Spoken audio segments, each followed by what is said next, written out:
I didn't realize my hands were shaking until my phone slipped from them and hit the counter with a crack loud enough to slice the silence. The kitchen lights buzzed overhead, too bright, too cold, while my sister's last message still glowed on the screen. If you won't babysit, then forget about the college money. Actions have consequences. Consequences. Funny how she always treated me like a child, even as she dangled my future like a leash. The smell of burnt cinnamon still clung to the air from the cookies I ruined the moment her message came in.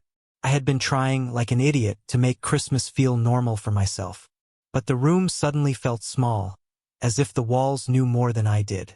As if they'd watched this moment coming. I remember staring at her text, calm settling over me like a new skin. That was the night I decided I was done being their help, their afterthought, their built-in servant. That was the night everything began to unravel, for them.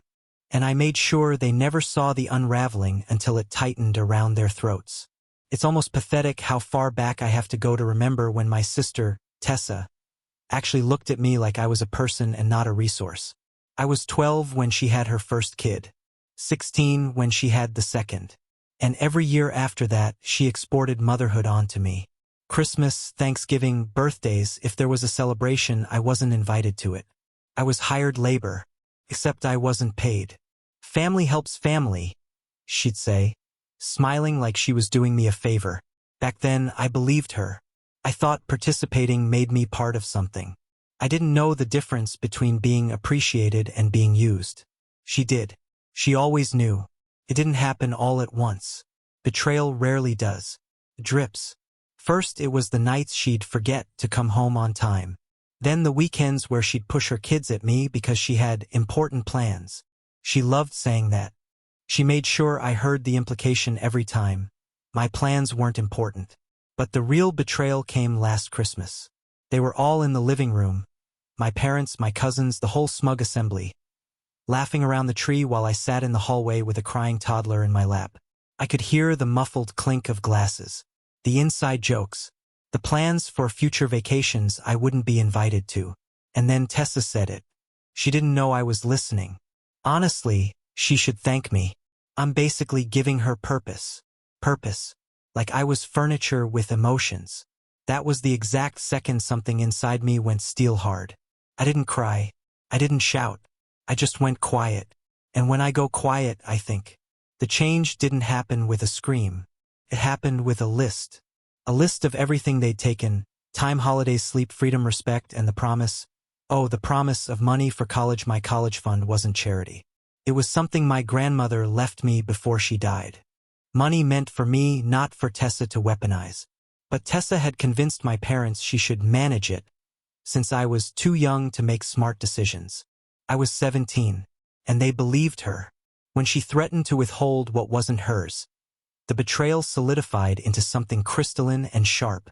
I decided I would take back everything they stole. Not loudly, quietly, strategically, thoroughly. Step 1 was information. I asked for the legal documents, just so I could understand how much I needed to save for textbooks. Tessa smiled, smug. Sure, she had me under her thumb. She sent the files. She didn't read them. She never reads anything that doesn't flatter her. But I did, and I found the clause. The money wasn't in her name. She was only a temporary custodian until my 18th birthday, 2 months from the night she tried to punish me. Step 2 was independence. I stopped babysitting. Entirely. No explanations. No apologies. When they called, I let it ring. When they texted, I read it without replying. When they showed up at my door, I stayed silent behind the curtain until they left. The panic set in quickly. Where are you? We need you tonight. The kids are asking for you. You're being selfish. Silence was gasoline. Their frustration was the match. Step 3 was documentation. Screenshots, statements, proof of misuse of my grandmother's funds. Small withdrawals here and there for family needs. Needs suspiciously aligned with Tessa's spa trips. I didn't confront her. I went to the bank. I went to a lawyer. I went to the truth.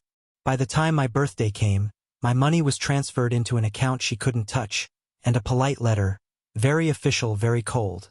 Arrived at my parents' house detailing the legal boundaries now in place. Tessa called me 15 times in an hour. I answered on the 16th.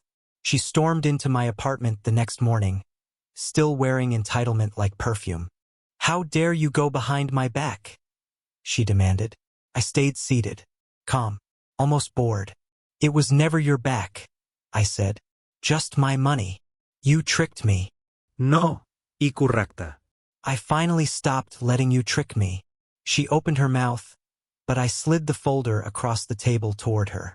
Bank statements, legal notices, screenshots, dates.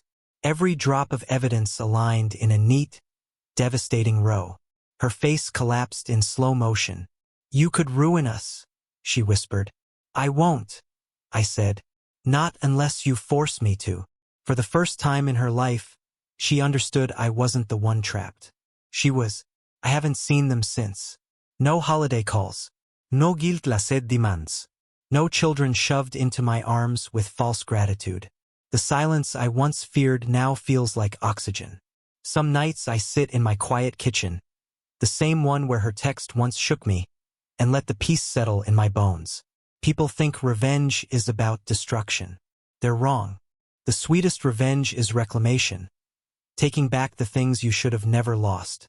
My time, my future, myself. And the last thing I told my sister before she walked out of my door, angry, small, exposed, is the only truth that matters anymore. I'm not done. I'm free.